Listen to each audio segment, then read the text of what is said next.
E aí, pessoal, tudo bem? Estou aqui 3 horas da manhã. Acabei de assistir a 2 horas de Austrália 2, Turquia 0. É uma demonstração de gala da seleção australiana, isso deve ser dito. Eu há muito tempo, acho que desde a Copa passada, subestimo um pouco a seleção da Austrália. É um time que não chama muita atenção, não tem um grande nome de destaque, mas que quando chega na Copa do Mundo, pelo menos nos últimos dois casos, tem performado muito bem. A seleção da Austrália, vale lembrar, só foi eliminada na Copa passada para a Argentina, eventual campeã. E agora começa a sua jornada nessa Copa de forma muito contundente. Não foi uma masterclass de um jogo bonito, aquele estilo que para nós brasileiros é o mais agradável, mas foi uma masterclass defensiva. A Austrália criou um ferrolho basicamente intransponível após abrir o marcador, né? Abriu o placar no primeiro tempo com o Nestor Rankunda. Avisei mais cedo que era um jogador perigoso, muito novo, liso, ágil, dribla, e o gol surge, né, num lançamento longo do Engstler para ele, e ele consegue achar o seu caminho entre dois defensores, é, algo muito bonito de se ver, e coloca no canto do goleiro Shakir. A partir daí, o jogo já era definido por uma predominância da posse da bola da equipe da Turquia, que tentava e não conseguia, mas de forma um pouco mais comedida, né? Depois do gol do Irankunda, aí sim a Turquia começou a arriscar de longe, a arriscar de fora da área, e foi aí que começou a brilhar a figura de outro jogador, o goleiro australiano Patrick Beach.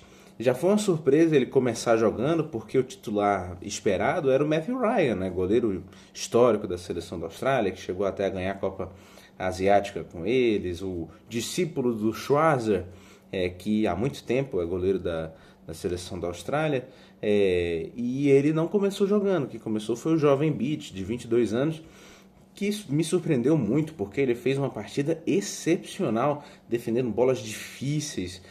Alguns lances no segundo tempo, quando o Yildiz entrou, o Beach bloqueou. Faltas do Çalhanoğlu. O Çalhanoğlu, para quem não sabe, o jogador turco é conhecido como um dos grandes especialistas do mundo em bola parada, principalmente em cobranças de falta, né?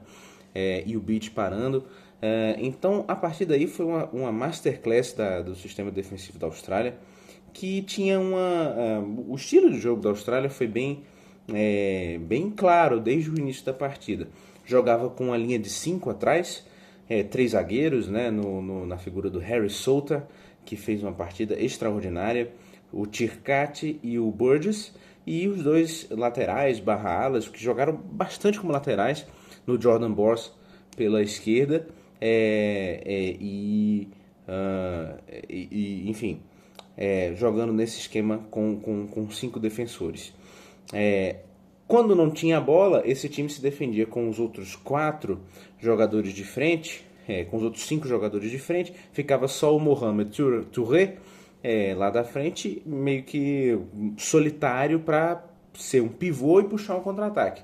Os dois jogadores da ponta, justamente o Irankunda e o Engstler, recuavam, né? Antes eles ficavam numa espécie de 5-2-3 e assim puxariam um eventual contra-ataque, mas ficavam lá para formar essas duas linhas de 5 e 4 na frente dos jogadores turcos, e assim a Austrália formou uma parede, né?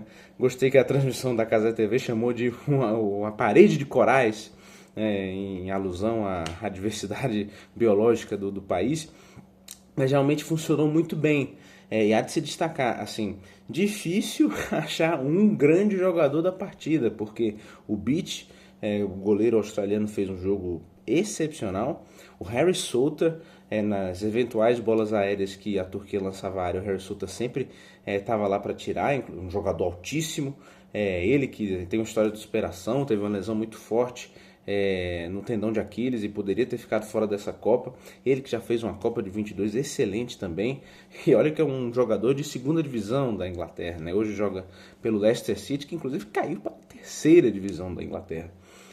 Partida muito boa do Jordan Boss, lateral esquerdo do Feyenoord da Holanda. aparecendo bem, ele, as chances muito perigosas da Austrália, ele sempre estava aparecendo. O Irankunda, o jogador mais inventivo, mais diferente. Mohamed Touré, quando precisava, né, para ser essa parede na frente dos defensores turcos, porque ele segurava a bola e aparecia algum dos jogadores da ponta, os próprios laterais, e ele estava lá para distribuir o jogo. Metcalf no meio campo, ele que marca o segundo gol, um gol muito bonito por sinal, chutando com a perna esquerda de fora da área. E o gol justamente surge num cenário evidente desse jogo, né? A Turquia tem muita bola, ela chuta, tem oportunidades, tem faltas, mas em algum momento a Austrália recupera essa bola e vem num contra-ataque muito rápido.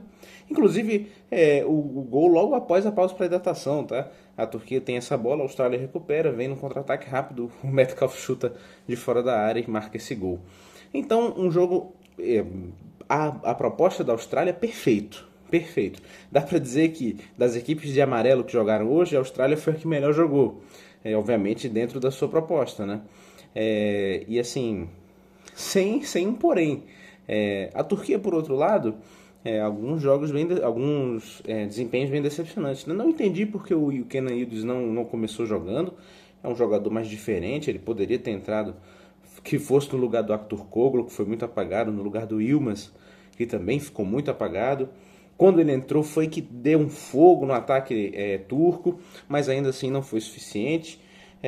O ataque turco foi muito pouco inspirado, né? De novo Yılmaz, Aktürkoğlu, o Arda Güler foi um cara que tentou um pouco mais, é bem verdade, mas abaixo do que se espera dele. Então, assim, o Akun, que depois entrou no segundo tempo, um pouco abaixo. Então, um desempenho muito, muito decepcionante da equipe da Turquia e um desempenho extremamente surpreendente para aqueles que gostam do jogo defensivo do lado da Austrália. O que importa, vitória da Austrália. Ninguém no nosso bolão apostou nisso. Eu disse que seria um jogo com gols, porque é parte do estilo de jogo das duas equipes, que gostam da velocidade. Mas vai ficar para a próxima rodada uma partida muito importante entre Turquia e Paraguai. As duas equipes perderam de forma bastante significativa nas suas primeiras partidas. Agora quem perder vai praticamente ficar fora da Copa do Mundo. E quem ganhar entre Estados Unidos e Austrália praticamente já classificado para a próxima fase. Aqui embaixo vou atualizar de novo a nossa tabela e vou fazer os vídeos para as previsões de amanhã. É isso aí, pessoal.